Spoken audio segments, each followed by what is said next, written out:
স্মৃতিবাহী চেতনা।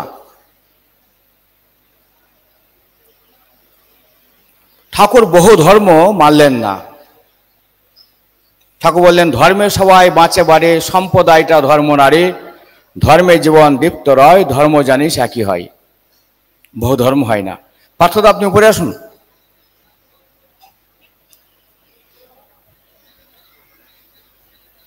আর একটা মারাত্মক বাণী, মৃত্যুকালে যে ভাব ধরে ছেড়ে শরীর যায় জীবন, জন্মে আবার তেমন স্থানে ওই ভাবের পথ পাই যখন। মৃত্যুকালে আমরা যে ভাব নিয়ে শরীরটা ছাড়ব, তেমন ধরনের ভাব এ জগতের অন্য কোনো এক স্বামী স্ত্রীর মধ্যে যখন আসে উপগতিকালে, তখন তিনি আবার সেখানে জন্মাতে পারেন, তাছাড়া জন্মাতে পারেন না। তপনদা বললেন যে জপ তপ যাই করিস মরণে হুঁশিয়ার, মৃত্যু যদি ভালো না হয় তাহলে কিন্তু সর্বনাশ। এখন আমরা সচরাচর কয়েকটা কথা পাই শুনি, কি? মৃত্যু, অপমৃত্যু, জীবন মুক্তি, স্বর্গ, নরক, যোগ, সাধনা, নামাজ, এসব বহু কিছু কথা আমরা শুনি। কিন্তু এই নিয়ে ভাবার অবসর খুব কম আছে। আর ভাবলে শুধু হয় না, মহাপুরুষের সঙ্গ না করলে জীবন, জীবন শব্দ অর্থ হচ্ছে জিয়ে থাকা বিস্তারিতভাবে, বন শব্দ অর্থ বিস্তারিতভাবে, আর জীবনে জিয়ে থাকা। পরম পুরুষের সঙ্গ করলে ধর্মটাকে, অর্থাৎ কোন পথে আমার জীবনটাকে আমি পরিচালিত করব, সেটা নিখুঁতভাবে জানা যায়। যার জন্য মহাপুরুষদের মধ্যে, বিশেষ করে পুরুষোত্তমদের মধ্যে কোনো ভেদ নেই। কেননা পুরুষোত্তম এক এবং অদ্বিতীয়। আমাদের দেখার চোখ নেই, তাই আমরা মনে করি যে রাম, কৃষ্ণ, বুদ্ধ, জিসাস, মোহাম্মদ, চৈতন্য মহাপুরুষ, রামকৃষ্ণ, ঠাকুর অনুকূলচন্দ্র এরা আলাদা। ঠাকুর সংস্কৃত একটা পুরুষোত্তম বন্দনা দিলেন, তাতে আমরা প্রার্থনা মধ্যে পাঠ করি, রাম, কৃষ্ণ, বুদ্ধ, যিশু, মোহাম্মদ রূপায়তম, চৈতন্য রামকৃষ্ণানুকূলং পূর্বতেনি পুরনাম শাশ্বতং বর্তমানম। এই রাজনৈতিক ব্যক্তিত্ব যারা, তারা মানুষকে ধর্ম ভুলিয়ে দেওয়ার জন্যে এবং নিজেদের স্বার্থ কায়েম করার জন্যে ধর্মকে আলাদা, রাজনীতিকে আলাদা করে দিয়েছে। কিন্তু শ্রেষ্ঠ রাজনীতিবিদ তারাই স্বয়ং যখন নিরাকার ঈশ্বর যখন সাকার হয়ে মানুষের তন্মাশ্রিতম হয়ে মানুষের শরীর ধারণ করে এই জগতে আবির্ভূত হন। ঈশ্বর নিরাকার, তার কোনো আকার নেই, মানে এমন না যে আকার তিনি হন না। যে আকারে যেমন ভাবে আপনি তাকে দেখবেন, তাকে সেভাবে পাবেন। কেননা যখন এই চন্দ্র, সূর্য, গ্রহ, নক্ষত্র কোনো কিছু ছিল না, তখনও তিনি ছিলেন, অনুস্যুত ছিলেন। কুয়াশা যেমন আমরা চোখে দেখতে পাই, তার কয়েক লক্ষ গুণ সূক্ষ্ম যদি অবস্থা আমরা অনুভব করি, ঈশ্বর হয়তো তেমন কিছু।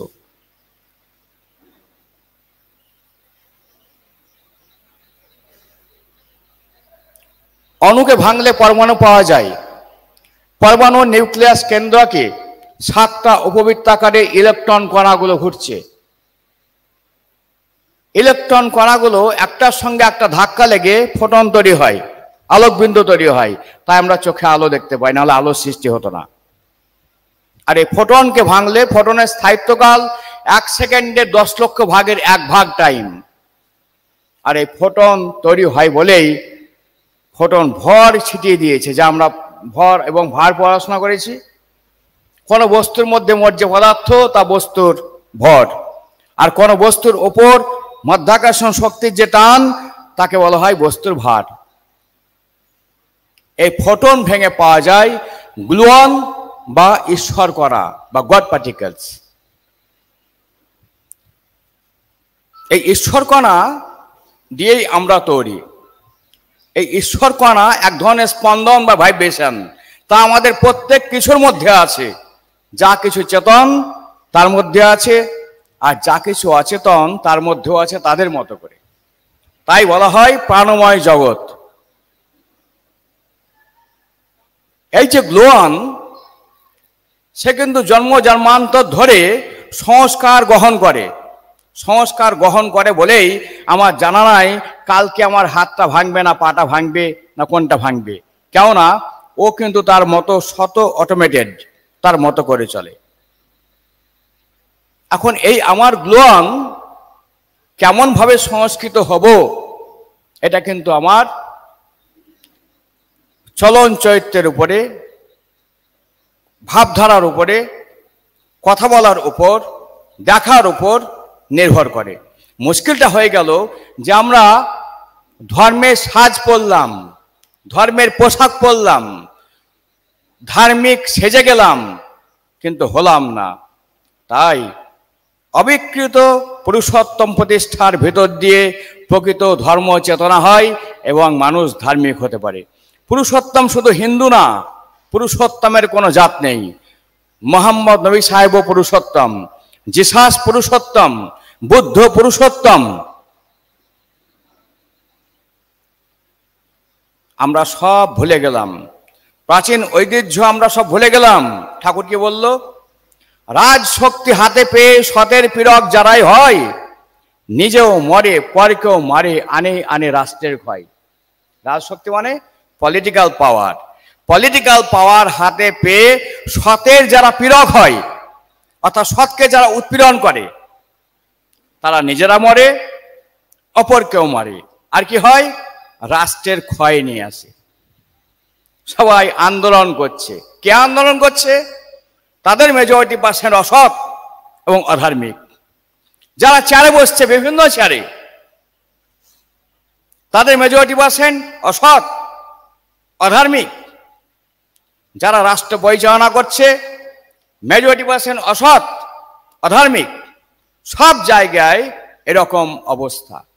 কেননা এটা ভাবা যেতেই পারে, এটা বলা যেতেই পারে যে গোটা পৃথিবীটার একটা মানুষের অ্যাভারেজ আয়ু 60 থেকে 70 বছর। গোটা পৃথিবীটা 70 বছর অন্তর নতুন নতুন মানুষ দিয়ে ভর্তি, তাই না? দেখবেন আপনার দাদু কত সৎ ছিল, আপনার দাদুর বাবা কত সৎ ছিল। তখন তো এত রাস্তাঘাট হয়নি, এত ইলেকট্রিসিটি হয়নি, এত ভালো মন্দ খাবার হয়নি, কিন্তু শান্তি ছিল, ধর্ম ছিল। অযথা যা খুশি তাই দিতে গেলে কিন্তু তারা নিত না। এখন আমরা কেবল পেতে চাই, জানো তেন পরকে ঠকে ধাপ্পা দিয়ে, পরকে ছোট করে গালাগালি দিয়ে ভাবছি আমরা নিজেদের প্রতিষ্ঠা হবে। কিন্তু প্রকৃতি তার দুর্দান্ত আঘাত হানতে কিন্তু নিবৃত্ত হচ্ছে না। প্রকৃতি কিন্তু তার দুর্দান্ত আঘাত হানছে। আর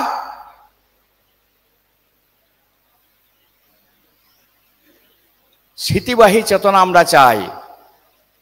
শ্রীকৃষ্ণ অর্জুনকে বলে, দেখো অর্জুন, তুমি বহুবার জন্মেছো, আমিও বহুবার জন্মেছি, কিন্তু তোমার মধ্যে আমার একটা পার্থক্য, সেটা হচ্ছে তুমি তা বিস্মিত হয়েছো, তুমি ভুলে গেছো। আর আমি ভুলি নাই যে আমি কে ছিলাম।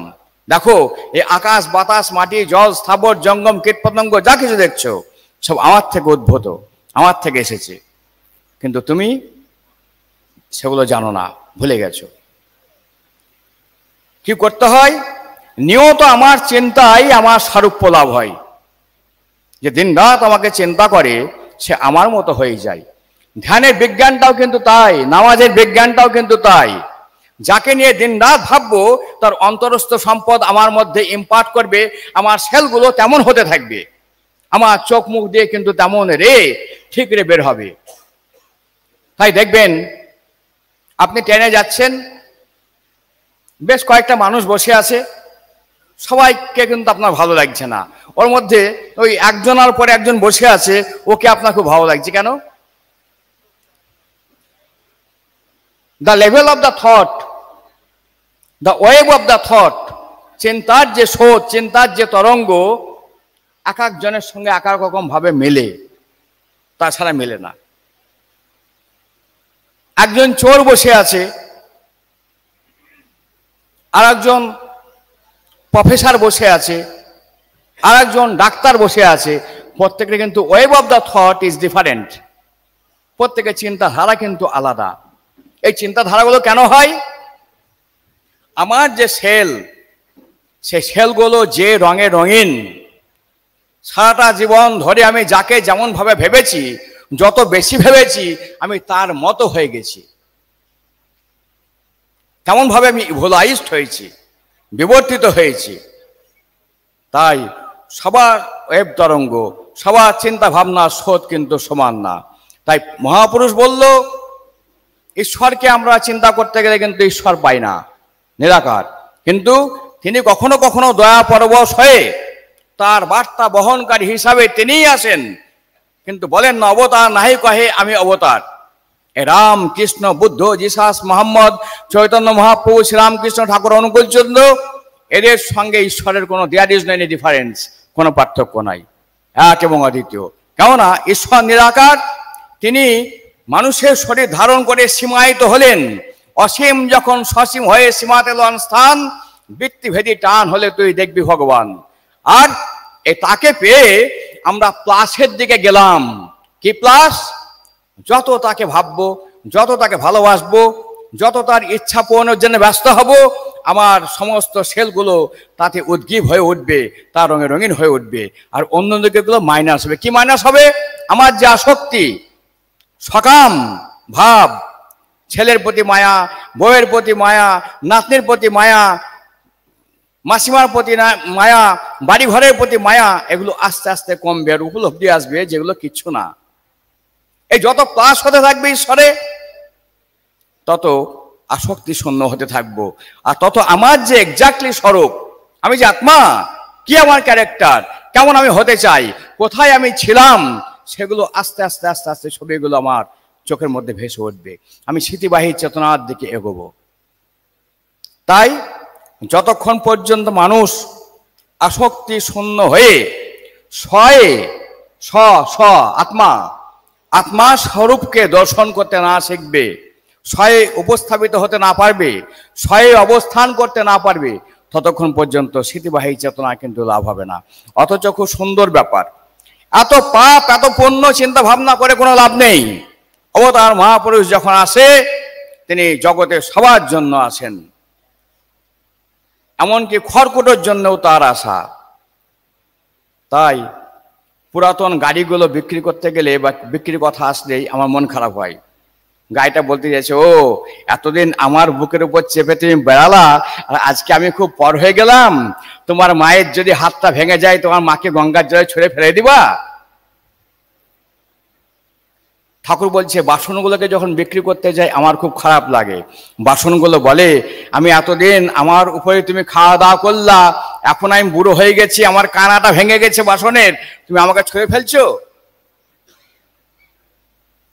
ঠাকুর বলল, যা নড়ে চড়ে তাই শুধু জীবন না, দেওয়ালটারও জীবন আছে তার মতো করে। কেননা এই যা কিছু চোখে দেখছি তার পূর্বপুরুষ হচ্ছে কি? জ্যোতি বা নূর। জ্যোতির পূর্বপুরুষ কি? সাউন্ড। শব্দের পূর্বপুরুষ কি? ভাইব্রেশন বা স্পন্দন। স্পন্দনের পূর্বপুরুষের নাম কি? স্পন্দনের পূর্বপুরুষের নাম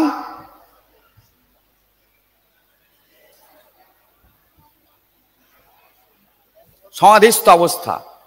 সমাধিস্থ অবস্থার পূর্বপুরুষের নাম বলছে সে এক মহাচেতন সম্মোত্থান। যখন ছিল না সত্তা ছিল, তখন শুধু আমি ছিলাম আর তিনি ছিলেন। সে অবস্থাটা আমরা কনডেনসেশন সূত্র, বোস কনডেনসেশন সূত্র আছে।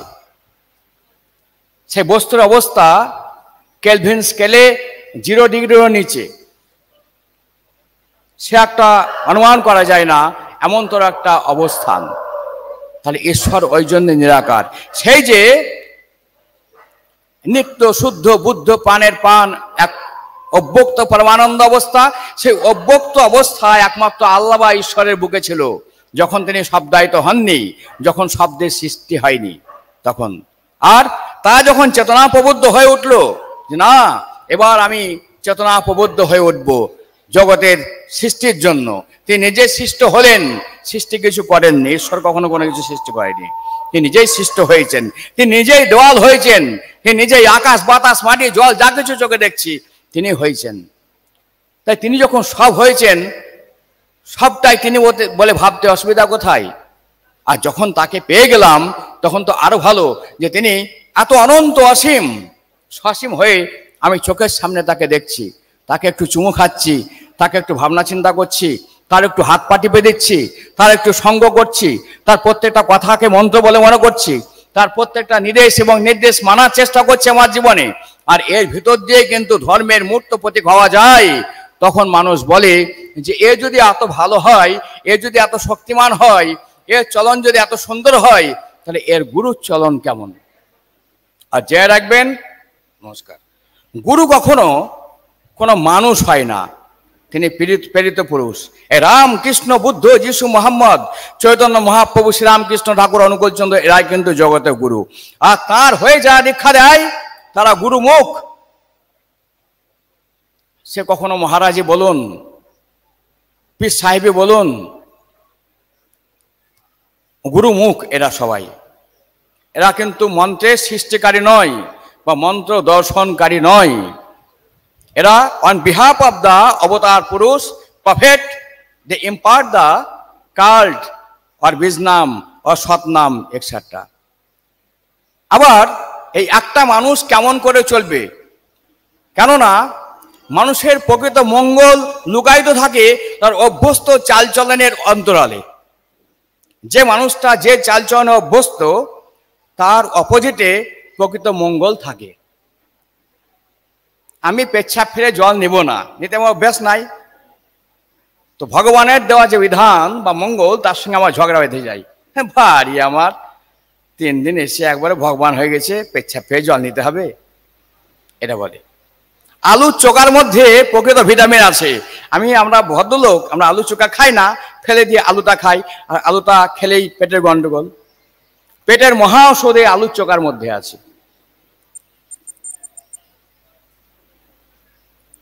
পায়খানা ফিরবো লুঙ্গি পরে, পায়খানার মধ্যে প্রচুর ব্যাকটেরিয়া ফাজ আছে, শুধু হু হু করে উঠে আমার রোগের সৃষ্টি করবে। কিন্তু আমি অভ্যস্ত লুঙ্গি পরে জাঙ্গিয়া পরে পায়খানা করতে। হঠাৎ করে কোনো অবতার মহাপুরুষ এসে যদি আমার এই মলিনতার গায়ে হাত দেয়, তাহলে সেই মহাপুরুষকে তো আমি কাঠ গড়ায় তুলবই। কাজেই লোকে নিন্দা করা আমার অভ্যাস, আমি নিন্দা করব। কোনো মহাপুরুষ যদি নিন্দা করতে বারণ করে, তাহলে তা আমার পক্ষে ঠিক না। কাজে মানুষ এমন দীক্ষা চায় যে দীক্ষাতে একটা সুন্দরী মেয়ে পাওয়া যায় বিয়ে করার জন্যে। এমন দীক্ষা চাই যে দীক্ষায় কোনো পড়াশোনা না করে ফার্স্ট ডিভিশন পাওয়া যায়। এমন দীক্ষা চাই যে দীক্ষায় পরের হরিহম্মে নিয়ে নিজের সম্পদ ইনক্রিজ করা যায়, বৃদ্ধি করা যায়। এমন দীক্ষা চাই পরের জমি জল কাটিয়ে আমার নিজের জমিতে ভরবো। এমন দীক্ষা চাই ফেসবুকে যাকে দেখবো তার সঙ্গে প্রেম করব। এমন দীক্ষা চাই শাখা সিঁদুর আর জীবনে কোনদিন পড়বো না। এমন দীক্ষা চাই যাতে কেউ না বুঝতে পারে আমি বিবাহিত। এরকম ধর্ম আমাদের সমাজে চালিত থাকার জন্যেই আমরা অধার্মিক আরো বেশি হচ্ছি। কি হবে? কারা আন্দোলন করছে? আর্য করে আন্দোলন। আজকে ভাঙচুর করছি, সরকারের টাকা কি? সরকার মানে কি? আমাদের টাকায়। আমাদের টাকায় রেল, আমাদের টাকায় হসপিটাল, আমাদের টাকায় সরকারি বিল্ডিং, আমাদের টাকায় এয়ারপোর্ট, সব কিছু। যে দলই আসুক, এরকম আরজি করের মতো শত শত ঘটনা অহরহ ঘটবে, ঘটতে থাকবে। কেননা সব জায়গায় অধার্মিকের দল বসে আছে। মঙ্গল গ্রহ থেকে মানুষ আসবে না, নেপচুন থেকে, বৃহস্পতি থেকে, প্লুটো থেকে, গ্রহ থেকে মানুষ আসবে না। যে মানুষগুলো আছে, যতক্ষণ পর্যন্ত সংস্কৃত না হবে, আর সংস্কৃত মানে ধর্মের জাগরণ যতক্ষণ পর্যন্ত না হবে, ততক্ষণ পর্যন্ত স্মৃতিবাহী চেতনাও হবে না, ভালো সরকারও হবে না, আর মানুষ বাঁচতে পারবে না। মনে রাখবেন, প্রকৃতি কিন্তু বদল নিতে, প্রকৃতি অর্থাৎ রিভেঞ্জ নিতে, প্রতিশোধ নিতে ছাড়ে না। হিরোশিমা নাগাসাকিতে মানুষ বোম্বিং করেছিল, এখনো সেখানে বিকলাঙ্গ সন্তানের জন্ম হয়, প্রকৃতি কিন্তু তার প্রতিশোধ নিতে ছাড়েনি। ব্রয়লার আপনি তৈরি করেছেন অল্প পয়সায় খাওয়ার জন্যে, প্রকৃতি কিন্তু একটা বার্ড ফ্লু দিয়ে দিয়েছে রোগ, তা আরো ভয়াবহ রূপ গ্রহণ করছে। শকুন আজকে আমরা শেষ করে দিয়েছি তার স্পাম নিয়ে ব্রয়লার তৈরি করে, আর মানুষ ব্রয়লার খেয়ে শকুনের চরিত্র কিন্তু লাভ করেছে। কাজেই খাদ্য খানা যার যেমন, চরিত্র কিন্তু তার তেমন। কাজে স্মৃতিবাহী চেতনা লাভ করতে গেলে একমাত্র পরম পুরুষ অবতার পুরুষ জেনে প্রেরিত, তাতে যতক্ষণ পর্যন্ত আনটটারিং লাভ, অচ্যুত ইষ্ট নিষ্ঠা না থাকবে আমার, ততক্ষণ পর্যন্ত আমি তার রঙে রঙিন হয়ে উঠতে পারবো না, আমি তেমনভাবে ইভোলাইজড হতে পারবো না। তাই বিবর্তন দরকার, বিবর্তিত হতে হবে। মনে রাখবেন, দুটো ডিম এক নয়, একটা তা দেওয়া ডিম, একটা তা না দেওয়া ডিম। যে হাঁসটা বস্তু নিয়ে তা দিল, তার মধ্যে মাইক্রোস্কোপ যন্ত্র নিয়ে দেখতে পাবো বাচ্চা বেঁধে গেছে, আর একটা কিন্তু তা দেওয়া হয়নি। এই মানুষগুলো কারা তা দেওয়া মানুষ আর কারা তা না দেওয়া মানুষ, এই তা দিতে ঠিক থাকলে তপশ্চর্যা মানে তাপের যেখানে উদ্ভব হয়, তাপ যেখানে সৃষ্টি হয়, যতক্ষণ পর্যন্ত সে তাপে আমি সিদ্ধ হতে না পারবো, ততক্ষণ পর্যন্ত আমার সেলগুলো ইভোলাইজড হবে না। আর কোথায় আগের জন্মে ছিলাম, তার আগের জন্মে কোথায় ছিলাম, নেক্সট আমার কোথায় জন্ম হবে, এগুলো কিন্তু আমি কিছুতেই বুঝে উঠতে পারবো না। তাকে ভালোবেসে ফেলতে হবে, তার নির্দেশিত যে পথ, তার যে অনুশাসনবাদ, তার সে অনুশাসনবাদে যতক্ষণ পর্যন্ত আমি পুষ্ট হতে না পারবো, মনে রাখবেন চুরি করতেও পারবো না। বড় ডাকাত সাজতে গেলেও শক্তির দরকার, ঈশ্বরীয় শক্তি ছাড়া হয় না। আবার মহাপুরুষ সাজতে গেলেও ঈশ্বরীয় শক্তি ছাড়া হয় না। কাজে শক্তি হচ্ছে একটা ফ্যাক্ট, দ্য এনার্জি। এখন লাদেন কিন্তু কম বড় শক্তি মহাপুরুষ ছিল না, ও শক্তিটা খারাপ জায়গায় ইউজড হয়েছে। সাদ্দাম হোসেন কম বড় মহাপুরুষ ছিল না, তার শক্তিটা খারাপ জায়গায় ব্যবহার হয়েছে। বিবেকানন্দর চেয়ে কিন্তু এরা কেউ কম কিছু না, লোকনাথ বাবার চেয়ে এরা কেউ কম কিছু না, শ্যামাচরণ লাহিড়ীর চেয়ে এরা কেউ কম নয়। এখন কথা হচ্ছে, আমার যে পাওয়ার বা শক্তি, তা ডিস্ট্রাকটিভ না কনস্ট্রাকটিভ? একটা হচ্ছে কনস্ট্রাকটিভ, অর্থাৎ যা গঠন করে, সমাজ গঠন করে, সমাজে মঙ্গল হয়, আর একটা হচ্ছে ডিস্ট্রাকটিভ বা যা সমাজকে ধ্বংস করে। যতক্ষণ পর্যন্ত কনস্ট্রাকটিভ ওয়েতে না চলতে পারবো, আবার কনস্ট্রাকটিভ ওয়েতে চলতে গেলে এই নিজের বিবর্তন, নিজে প্রকৃত হওয়া, নিজে রিয়াল হওয়া, এবং তার মতো ঈশ্বরের যে ক্যারেক্টার, ঈশ্বরের ক্যারেক্টার কি করে বুঝবো? মনে রাখবেন, মুসলমানদের বড় ভুল, আমি আগেও বলেছিলাম, বহু জলসায় বহু ওরসে বলেছি যে ওমর, ওসমান, এই যারা ছিল, আবু বকর, এদের মস্ত বড় ভুল, নবী সাহেব মানা করা সত্ত্বেও তার ফটোটা রাখেননি। কিন্তু উনি বললেন আমার ফটো রাখার দরকার নাই। তিনি এটাও বলেছেন যে আপনাদের মধ্যে আমার কিছু মানুষ আছে যার ভিতর দিয়ে আপনারা আমার কাছে আসবেন, আমি আপনাদেরকে খোদা তাআলার মধ্যে কাছে পৌঁছে দেব। তাহলে আমার দাদুকে চিন্তা করলে আমার দাদুর আত্মার মধ্যে এখনো রেসপন্স হবে, কারণ আমার দাদু ছিলেন, কেমন ছিলেন তা আমি জানি।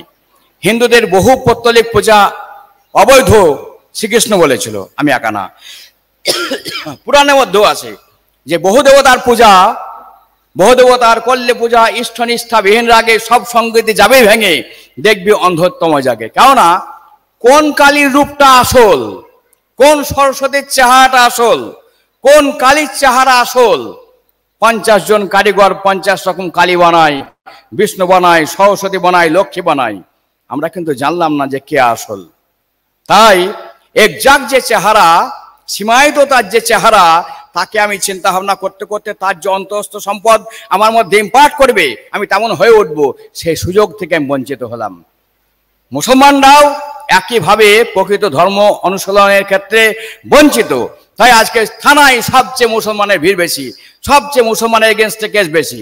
হসপিটালে আজকে মুসলমান বেশি ভর্তি, কোর্টে মুসলমানের মামলা বেশি, কেননা ঋষিবাদ দিয়ে ঋষিবাদের উপাসনা শুরু হয়েছে। নবী সাহেব একজন ঋষি, এরকম হিন্দুদের মধ্যেও বহু ঋষি আছে, সে ঋষিকে বাদ দিয়ে ঋষিবাদ আছে, ঋষি নাই। তাই অমূর্ত ভগবান অসীম হয়ে উঠেছে। ভারতবর্ষের অবনতি কখন থেকে? সত্যানুষ্ঠান কি বলছে? ভারতের অবনতি তখন থেকে শুরু হয়েছে যখন থেকে অমূর্ত ভগবান অসীম হয়ে উঠেছে, ঋষিবাদ দিয়ে ঋষিবাদের উপাসনা শুরু হয়েছে। তাই ঋষিবাদ দিয়ে ঋষিবাদের উপাসনা হয় না।